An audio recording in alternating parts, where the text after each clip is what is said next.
Bueno, comenzaremos por nuestra clase hablando de membrana celular. Esto es una especie de repaso que tenemos que hacer de lo que sabemos de fisiología, justamente porque si todo este cuatrimestre nosotros vamos a hablar de metabolismo, necesitamos saber cómo ingresaron las sustancias a la célula. Repasito breve de membrana celular. Recuerden ustedes que es una bicapa lipídica y esto tiene que ver con que son dos capas enfrentadas de fosfolípidos. También vemos insertado colesterol, proteínas integrales y periféricas y glúcidos en la superficie que captan señales del exterior para comunicar a la célula lo que está ocurriendo afuera.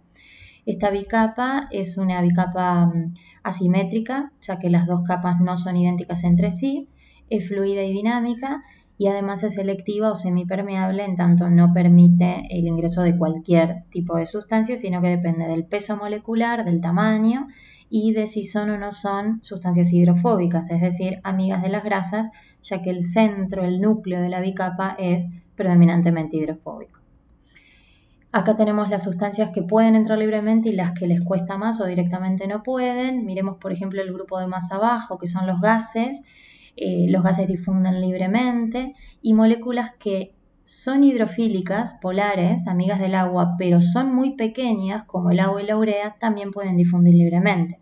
En cambio, las partículas cargadas, cationes, aniones, llamamos iones, y las partículas que sean hidrofílicas, como la glucosa, que tiene muchos alcoholes y forma puente de hidrógeno con el agua, no van a poder atravesar libremente la membrana. Por eso es que utilizamos distintos tipos de transportadores. Tenemos dos criterios de clasificación de transportadores que tenemos que poder compaginar. Uno es si se gasta o no se gasta energía. Si se gasta energía es un transporte de tipo activo y si no se gasta energía es un transporte pasivo. A su vez, pueden ser simples y facilitados. Los simples son aquellos en los que las sustancias entran solitas, sin ayuda. Pueden ingresar libremente sin que nadie colabore en la entrada. En cambio, una difusión facilitada es cuando existe una proteína que facilita el acceso, de allí el nombre, es decir, que le permite la entrada como una proteína canal. Y después tenemos que combinar los dos conceptos. Por ejemplo, un transporte pasivo que sea difusión simple. Ustedes van a ver que ahí hay unas pelotitas violetas o azules dibujadas, que de un lado de la membrana hay más y del otro lado hay menos. Esto se llama gradiente de concentración, es decir, cuando hay más de un lado de la membrana que del otro, por la misma fuerza de empuje que le da esa concentración, las sustancias se van a desplazar. De la misma manera que si un día hay mucha gente en un tren, todos van a tender a salir, si hay poca gente afuera esperando y haciendo fuerza para entrar. Entonces, un transporte que es de este estilo es simple porque no necesita de proteínas que le ayuden a entrar y es pasivo porque no gasta energía para el ingreso, sino que la fuerza de empuje se la da el propio gradiente. Ejemplo, agua, urea y gases. Después tenemos difusión facilitada pasiva, es decir, sí me ayuda una proteína a entrar porque yo no soy amigo de las grasas, pero no gasto energía. Es el que ven con pelotitas verdes y proteína amarilla. Si hay mucho gradiente, va a tender a entrar, pero hay una proteína que me necesita ayudar. Ejemplo, los GLUT y los canales iónicos. Los iones van a entrar por canales, de donde hay más hacia donde hay menos, y la glucosa, en situación de saciedad, cuando hemos comido, también entra a favor de gradiente usando una proteína canal. Y después están los facilitados activos, estos sí ya involucran gasto de energía, que hay de dos tipos. Fíjense donde dice antiporte, esto también se llama contratransporte, tiene que ver con, por ejemplo, la bomba sodio-potasio. Hay dos sustancias donde una entra, la otra sale, por eso es un contratransporte, y ambas lo hacen en contra de su gradiente de concentración, es decir, que ninguna de las dos tiene la fuerza de empuje del gradiente. En cambio, el sin-porte es aquel que también se llama cotransporte y es un activo, pero un activo secundario. La bomba sodio-potasio es un activo primario. ¿Por qué se llama activo secundario? Porque en este caso, fíjense que hay una sustancia que las dos entran o las dos salen, primera diferencia. Y además, una, por ejemplo, en este caso podemos pensar que es la verde, entra a favor de gradiente y hasta ahí parece ser un transporte pasivo. Pero la otra entra en contra de gradiente y lo que va a hacer es aprovechar la fuerza de arrastre de la sustancia anterior. Es decir, que hay una que está en mayor cantidad y tiende a entrar pasivamente y arrastra a la otra, la convence a la otra de entrar con ella, ya que esa otra está en contra de gradiente. Ejemplo de cotransporte activo secundario, tenemos el transporte de sodio-glucosa y de sodio-aminoácidos. Sodio-glucosa es uno que se da en situación de ayuno. Acá tenemos la bomba sodio-potasio, ustedes van a ver que el sodio sale, el potasio ingresa y ambos lo hacen en contra de gradiente de concentración. Me doy cuenta que es activo primario porque hay gasto de ATP. Hay otras sustancias que son más grandes y no pueden utilizar este tipo de transportadores, entonces ahí vamos a hablar de exo y endocitosis. Como lo dice el prefijo, exocitosis es liberar sustancias y endocitosis es permitir el ingreso. Exocitosis, primer dibujo de arriba a la izquierda, gris, van a ver que hay una vesícula que está queriendo sacar un contenido al exterior. Recuerden que el aparato de Golgi es quien empaqueta proteínas, enzimas, sustancias fabricadas dentro de una célula, les forma una vesícula cuya capita, cuya envoltura es idéntica a la bicapa lipídica de la membrana celular y por eso se fusionan en la salida liberando el contenido. En cambio, en la endocitosis tenemos tres tipos, miren abajo en la diapositiva.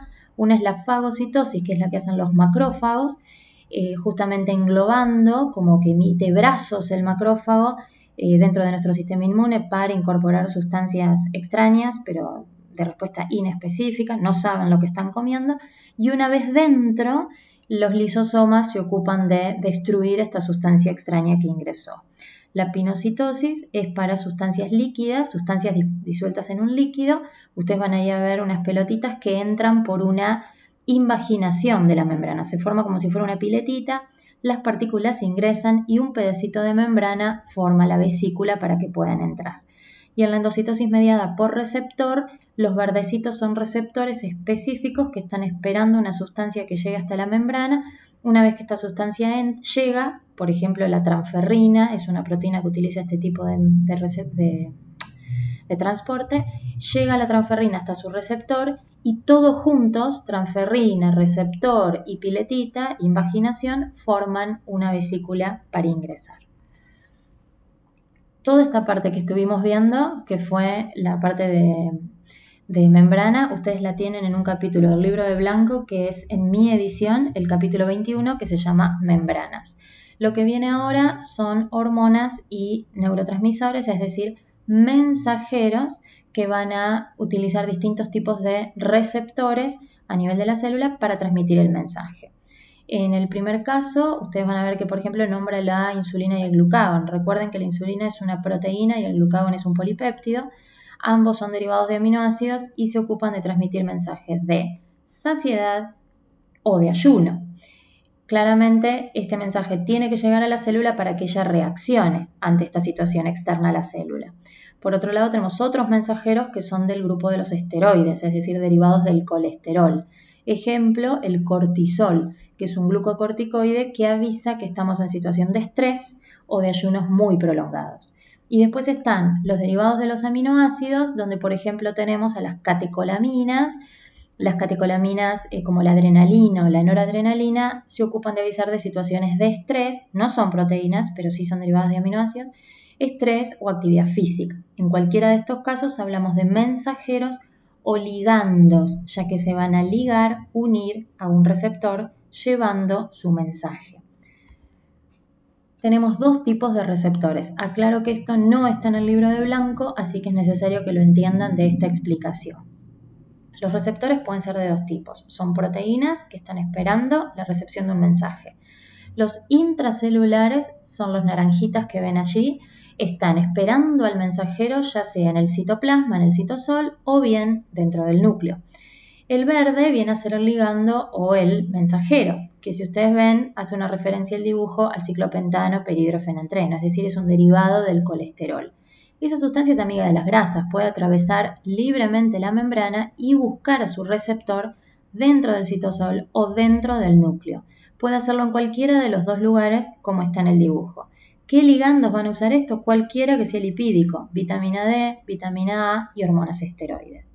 En cambio, los receptores de membrana, y estos son muy importantes de recordar, son aquellos que están esperando a su ligando o su mensajero insertados en la membrana celular. Allí los ven ustedes de color naranja, azul y violeta. Estos receptores reciben el ligando, el mensajero en la membrana. Y hay de 3 tipos. El primero se llama asociado o acoplado a proteína G. Es un receptor que está esperando su ligando, por ejemplo, para glucagón o para adrenalina.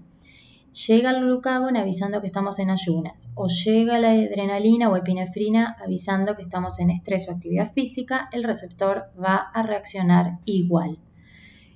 Traten de seguir con la vista el camino. El ligando se une al receptor. El receptor tiene cerquita una proteína que se llama proteína G, que está pintada de gris y se llama así porque utiliza GTP, primo hermano del ATP. Esa proteína G es una proteína moduladora que está de intermediaria. Recibe el mensaje del receptor y le avisa a la proteína fucsia, que está a su costado, que ha llegado la adrenalina o el glucagón. Por supuesto que adrenalina y glucagón quedaron afuera de la célula, no lograron entrar porque son proteicos o son derivados de aminoácidos. Entonces el mensaje se va transmitiendo así, de ligando a receptor, receptor a proteína G a la proteína fucsia, que no es necesario recordar el nombre, y esta fabrica AMP cíclico. El AMP cíclico no es energía, es un AMP ciclado, que es muy importante porque funciona como segundo mensajero. ¿Por qué segundo? Porque el primero fue el ligando que se unió al receptor. Si es un segundo mensajero, su función es viralizar la información dentro de la célula, es decir, se generan muchísimas moléculas de AMP cíclico que simultáneamente van a ir a golpear la puerta de las organelas para avisar que afuera hay ayuno o hay estrés o hay actividad física. Como ambas son situaciones de emergencia, tanto ayuno como estrés, es necesario que esto ocurra rápido.